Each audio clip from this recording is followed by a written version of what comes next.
Next question है बेटा, बेईमान दुकानदार सामान, ये क्या है, खरीदती समय, खरीदती नहीं होगा बेटा, ये खरीदते समय होगा शायद, खरीदते, टाइपिंग में थोड़ी दिक्कत होगी शायद।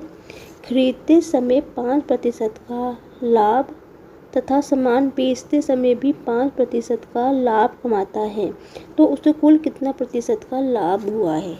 ठीक है बेटा, ध्यान से समझेंगे, बहुत ही वेरी वेरी इंपॉर्टेंट क्वेश्चन है ये। देखो बेटा, जब भी ऐसे इस प्रकार का क्वेश्चन दिया आपको जाता है, सबसे पहले आप ये दिमाग मत लगाना कि 5% का लाभ हुआ, 5% का लाभ हुआ तो 10% का इसको लाभ हो गया और इसी पे आप क्वेश्चन को सॉल्व कर देंगे, इसे मत करना। ठीक है बेटा, जब भी आपको इस प्रकार का कोई चीज़ है जिसमें कोई एक चीज़ का एक ही सामान पे दो चीज़ों का लाभ या हानि हो रही हो, तो वहाँ पे आप बिना सोचे समझे सक्सीड मेथड लगा देना, x + y + xy/100। वैसे तो बेटा प्लस माइनस होता है, लाभ है तो प्लस होगा, हानि होगी तो माइनस आएगा। वैल्यू सीधा रख देंगे, x की वैल्यू कितना 5 का हो रहा है, दूसरे में भी 5 का हो रहा है, प्लस का 5 गुना 5/100 बेटा, 5 दूनी 10, 5 चौके 20, तो कितना आ गया बेटा 5 और 5 10 प्लस 1/,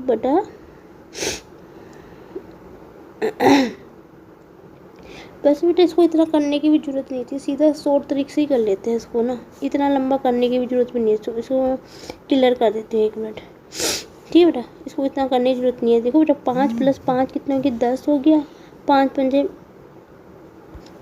25 हो गया बटा 100 हो गया बेटा। ठीक है, देखो सीधा काटोगे फिर एलसीएम लोगे, सीधा तरीका मैं बताती हूँ। ये 2 बार कितना है, 2 जीरो है नीचे, तो 10 प्लस का दशमलव के 25, तो 10.25 इसका करेक्ट आंसर आ गया। जब भी आपको इस प्रकार की संख्या दे रखी हो ना बेटा, तो नीचे वाली संख्या में जितनी जीरो ना उतना आप उस पर पॉइंट लगा दीजिए और आप जोड़ दीजिए, सीधा तरीका कैलकुलेशन से बच जाओगे। ऐसे करते तो 10 + 1/4 आता, 4 एलसीएम लेते हैं। ठीक है, फिर 10 दूनी 10 40 और 41/4 आता, फिर भाग देते, 4 × 4 जीरो लगाते, दशमलव लगाते, 0 4 दूनी 8, तो ये कैलकुलेशन थोड़ी लंबी चल जाती है। लेकिन जब भी ऐसे नीचे जीरो दे रखा हो उतने पॉइंट बाद आप दशमलव लगा दीजिए, सीधा जोड़ दीजिए, टाइम बचता है और कुछ नहीं। जो इससे क्वेश्चन को सॉल्व करता है, कैलकुलेशन से अपना टाइम बचाता है और पेपर ज़्यादा से ज़्यादा कर पाता है बेटा। ठीक है बेटा, अब बढ़ती हूँ नेक्स्ट क्वेश्चन पे। नेक्स्ट क्वेश्चन है बेटा, वह न्यूनतम पूर्ण संख्या क्या है जो 27, 15, 18, 12 से पूर्णतः विभक्त हो। जब भी आपको इस प्रकार का क्वेश्चन पूछा जाता है बेटा, सबसे पहले तो मैं आपको ट्रिक्स बता देती हूँ निकालने की। तो आपसे पूछा पूर्णतः न्यूनतम पूर्ण संख्या, पूर्ण क्या होती है, पूर्ण संख्या क्या होती है, पहले मैं आपको बता देती हूँ। जैसे 2 × 2, तो ये कितना हुआ 2 का स्क्वायर हो गया, तो ये पूर्णता होगी जिसके 2 बार पेयर बनते हैं बेटा। तो आपको सीधे क्या करना है, इनके एलसीएम ले लेते हैं हम। 27, 15, 18, 12 से एलसीएम बेटा सभी को ही निकालना आता होगा, गुणनखंड विधि से छोटी संख्या से भाग दूंगी। 27 ऐसे ही रहेगा, 15 भी ऐसा रहेगा, 2 2 × 18, 2 × 12, फिर 2 से जाएगा 27, 15, 9, 3, अभी 2 से नहीं जाएगा, अभी जाएगा 3 से, 3 × 27, 3 × 5 15, 3 × 9, 3 × 3, फिर 3 से जाएगा 3 × 9 5, 3 × 3, 3 × 1 का 1 हो जाएगा, 3 से जाएगा 1, 5 1 1, फिर जाएगा 5 से। अब ये पूरी संख्या चल गई बेटा। ठीक है, अब मुझे देखना है कि ये पहले पूर्ण संख्या कौन कौन बनाना है। देखो 2 का पेयर बन रहा है, ये पूर्ण संख्या है, 3 का भी पेयर बन रहा है, ये भी पूर्ण संख्या है, लेकिन अब जो 3 है इसके आगे वो पूर्ण संख्या नहीं बना रहा, तो मुझे एक 3 की कमी है यहाँ पे, और 5 भी एक सिंगल डिजिट अकेला है, तो उसका मुझे एक पेयर बनाने के लिए, उसका पूर्ण बनाने के लिए तो मुझे एक 5 की और जरूरत है, तो यहाँ पे होना 5 कर दूँगी, मतलब मुझे 5 या 15। यदि मैं इन संख्याओं में 15 से गुना कर दूँ, 3 की गुना यहाँ कर दूँ, 5 की गुना यहाँ कर दूँ, तो ये पूरी पूर्ण संख्या तब बनेगी। मतलब इस 15 नंबर की जरूरत है जिससे ये पूर्ण संख्या बनेगी बेटा। 15 मुझे पड़ गया, अब से पूरा पूर्णतः विभक्त हो। ठीक है, अब क्या करेंगे बेटा, इसका एलसीएम निकालेंगे। एलसीएम में सभी संख्या होती है, ठीक है, दो दूनी 4 27 गुना 5 20 और 27 कितना हो गया बेटा 540। एलसीएम कितना हो गया संख्या का 540 हो गया। ठीक है, तो आपने क्या करना है अपने जो एलसीएम है उसमें जिस संख्या की कमी है उसमें आप उसकी गुना कर दो। तो 54 गुना 15। ठीक है, तो जीरो का जीरो उतरेगा तो दो जीरो वाला तो मेरा आंसर बिल्कुल भी नहीं आएगा। तो ऑप्शन ए या ऑप्शन, सॉरी बेटा कुछ तो गलती हो रहा है, एक सेकंड आगे का मैंने गुणा के देखी नहीं है बेटा। तो जीरो का जीरो, ठीक है, 5 जीरो 5 चौके 20 का 2 हासिल लगा, 2 जीरो वाले मेरे आंसर होंगे, मतलब ए भी नहीं है डी भी नहीं है। ठीक है बेटा, बचा 2 हासिल लगा, 15 पंजे 75 75 और वो जो है 75 और 4 कितना हुआ 81। ऑप्शन नंबर सी इसका बिल्कुल करेक्ट आंसर होगा बेटा। ठीक है बच्चों, उम्मीद है समझ में आपको आ रहे होंगे क्वेश्चंस। फिर भी नहीं समझ में नहीं आ रहे, कहीं पे कोई दिक्कत है, वैसे तो मैं पूरी कोशिश करती हूँ कि बेटा मैं आपको बिल्कुल जीरो लेवल से सिखाऊँ। आपको वीडियो लेंथी जाती है और यूट्यूबर के अकॉर्डिंग मैं खुद कहती हूँ कि मेरी बेटा वीडियो लेंथी जरूर जाती है, लेकिन बेटा मेरा मानना ये है कि आप चैप्टर आपने नहीं भी किए होंगे ना इस इनके, तो आप बिना चैप्टर के भी मैं बिल्कुल जीरो लेवल सिखाऊंगी कि आपको इस टाइप के क्वेश्चन को आप बिना चैप्टर समझे भी इन क्वेश्चन को कर सकते हो बेटा। अभी आपको वीडियो लेंथी लगती है, लेकिन जब धीरे धीरे आप प्रैक्टिस करोगे ना बेटा, आप भी औरों की तरह 2 सेकंड या 1 मिनट के अंदर इस क्वेश्चन को निकाल के अलग रखोगे बेटा। आपको मैं हमेशा एडवाइस दूँगी कि कैलकुलेशन की डेली तैयारी किया करो बेटा। कैलकुलेशन बहुत टाइम वेस्ट करता है, ट्रिक भी आजमाइए, लेकिन कभी कुछ क्वेश्चंस ऐसे होते हैं जहाँ पर ऑप्शन मिलते जुलते होते हैं तो आपको गुना करनी पड़ती है। तो गुना करने के लिए आपको टेबल्स भी होना चाहिए, स्क्वायर होना चाहिए, उनकी भी शॉर्ट ट्रिक होती है। यदि आप उसको भी सीखना चाहते हो तो मुझे कमेंट सेक्शन में बेटा बता देना। ठीक है, अब बातें टाइम वेस्ट ना करते हुए अपने मेन फोकस पे आते हैं बेटा। ठीक है बेटा, अब बढ़ती हूँ नेक्स्ट क्वेश्चन पे। नेक्स्ट क्वेश्चन क्या है, पेट्रोल की कीमत 40% बढ़ जाने के कारण रमेश को पेट्रोल की खपत में कितने प्रतिशत की कमी करनी होगी ताकि खर्च ना बढ़े बेटा। ठीक है बेटा, इस ध्यान से समझना, कोई भी चीज़ अपने 100% पे बेटा होती है बेटा। ठीक है, तो कीमत में 40% की बढ़ जाने पर, ठीक है, तो बढ़ जाने की बात करें तो 100 में कितना होगा 40 जुड़ जाएगा तो 140 हो गया बेटा। इसका मतलब क्या है, 100% की चीज़ में जब 40% बढ़ती है तो कितना हो रहा है वो 140% हो जा रही है बेटा। ठीक है बेटा, तो रमेश को पेट्रोल की खपत की कितनी कमी करनी होगी, की प्रतिशत की करनी होगी ताकि खर्च ना बढ़े। मतलब कहने का मतलब है 140 में उसको कितनी खपत करनी होगी कि वो 100% पे आए, ना कि उससे ज़्यादा बढ़े। ठीक है, तो यहाँ पे कितने की खपत हो रही है 40 की, यहाँ पे क्या हो रही है खपत हो रही है बेटा। हो रही है कि नहीं हो रही बेटा, ध्यान से समझना क्वेश्चन को। 40% की बढ़ोतरी होने पर मतलब 100 रुपये की चीज़, मान लो कि पहले पेट्रोल 100 रुपये का था, अब वो पेट्रोल बढ़ के कितना 140 हो गया है, तो 100 की चीज़ थी वो 140 हो गई।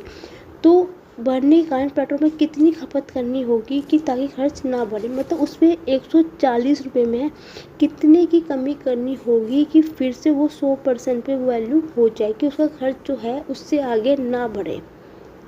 सॉरी बेटा, ठीक है, मतलब उसका सॉरी की कमी करनी होगी ताकि खर्च ना बढ़े, मतलब जो खर्च है उसका जो 40% खर्च बढ़ रहा है वो ना बढ़े। और तो ये 40% का जो खर्च है वो किस पे निकलेगा 140 पे निकलेगा, ना कि 100 पे, क्योंकि इसी पे तो बढ़ोतरी हो रही है। और कमी किस में करनी है 140 में ही तो कमी करनी है हमें, 100 में कमी क्यों निकालनी है, क्योंकि 100 से बढ़ के 140 हुआ ना, जो यहाँ पे उसको लॉस हो रहा है, जो यहाँ पे उसको खपत हो रही है 40 की खपत हो रही है, वो किस पे हो रही है 140 पे, क्यों, क्योंकि इसने इसी पे तो खपत करनी है। खपत किस पे करनी है, कमी किस पे करनी है 140 रुपये में ही तो इसने कमी करनी है।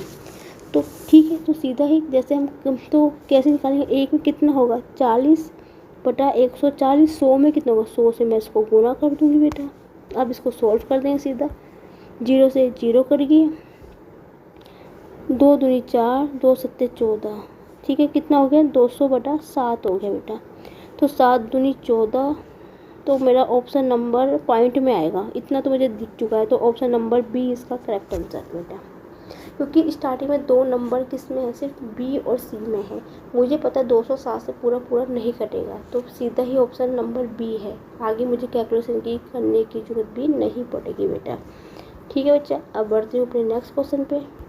नेक्स्ट क्वेश्चन क्या बेटा, 10% तथा 30% के दो क्रमागत बट्टे कितने प्रतिशत बट्टे एकल के बराबर है बेटा। जब भी इस टाइप का क्वेश्चन पूछा जाता है कि दो क्रमागत बट्टे कितने एकल बट्टे के बराबर है, तो सीधा बेटा इसका सक्सीड वाला मेथड लगा देना।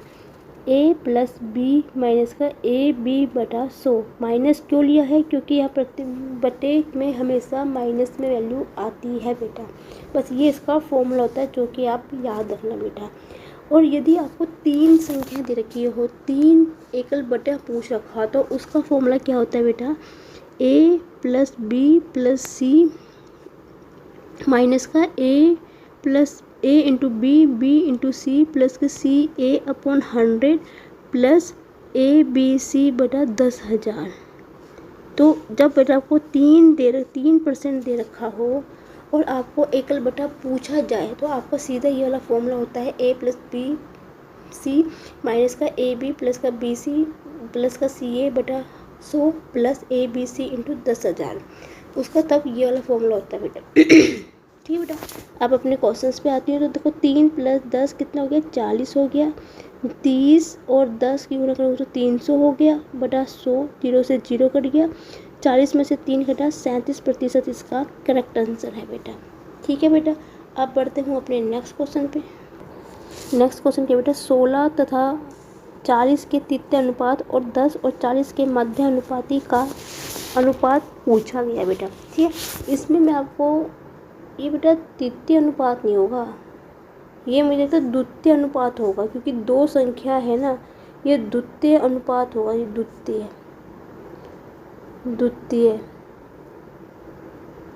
द्वितीय अनुपाती पूछा होगा इसमें। तृतीय नहीं, सही है तृतीय अनुपात तो पूछा, सही है बेटा, सही है, गलती होगी मेरे से बोलने में। तो 2 संख्या देती होगी तब तो तृतीय अनुपात होगा। फोर्थ प्रोपोर्शनल द्वितीय तो निकाल ही नहीं सकते बेटा, एक पे तो निकलते नहीं है, थोड़ी बेटा बाय मिस्टेक हो गई बोलने में। सही है बिल्कुल, क्वेश्चन बिल्कुल सही है। 16 और 40 का तृतीय अनुपात और 10 और 40 के बीच का मध्य अनुपाती का अनुपात पूछा गया। इसलिए बेटे मैंने आपको दोनों चीज़ बता दी है कि तृतीय अनुपात कैसे निकालोगे और मध्य अनुपात कैसे निकालोगे। जब भी तृतीय अनुपात की बात की जाती है या थर्ड प्रोपोर्शनल की बात की जाती है, तो उसका फॉर्मूला होता है बेटा b² अपॉन ए।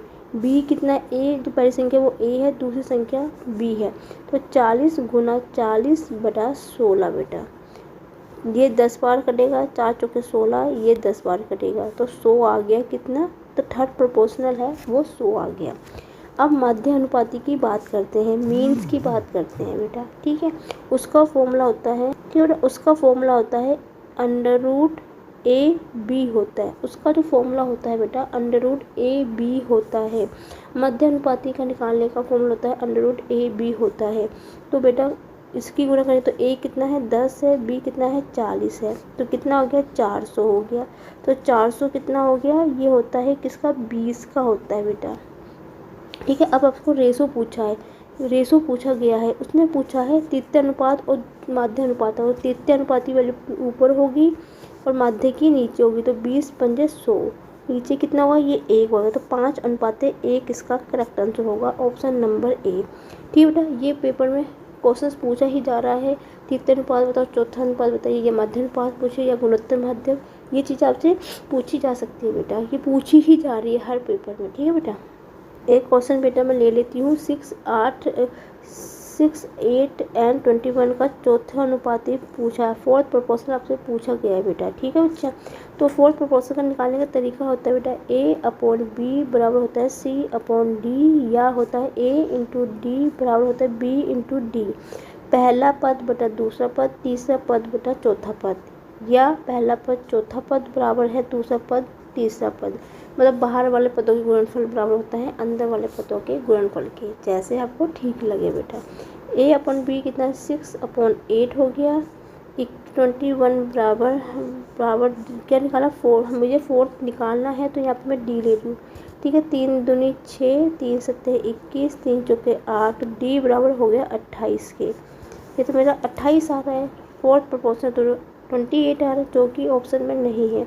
ये बेटा मैंने अभी 1-2 दिन पहले कोशिश कराया भी था, और मैं आई थिंक इसको मैं बार बार इसको मैं फिर से आपको करवा रही हूँ आपको समझाने के लिए। अभी ये 1-2 दिन पहले वाले उसमें प्रैक्टिस सेट में मैंने कोशिश करवाया था, वहाँ पे मेरी टाइपिंग प्रॉब्लम थी, गलत हुई थी, और मैं इसको सही करना भूल गई थी, और फिर वही दिक्कत फिर से आ गई बेटा। ठीक है, ऑप्शन नंबर ई क्या है, 28 इसका। ठीक है बच्चा, तो क्वेश्चन पे मत जाइए कि आंसर क्या है क्या नहीं है, आपको सिर्फ उसका वो सीखना है कि कैसे ये क्वेश्चन को सोल्व किया जाता है, मैथड सीखिए बेटा। ठीक है बच्चे, अब बढ़ती हूँ नेक्स्ट क्वेश्चन पे।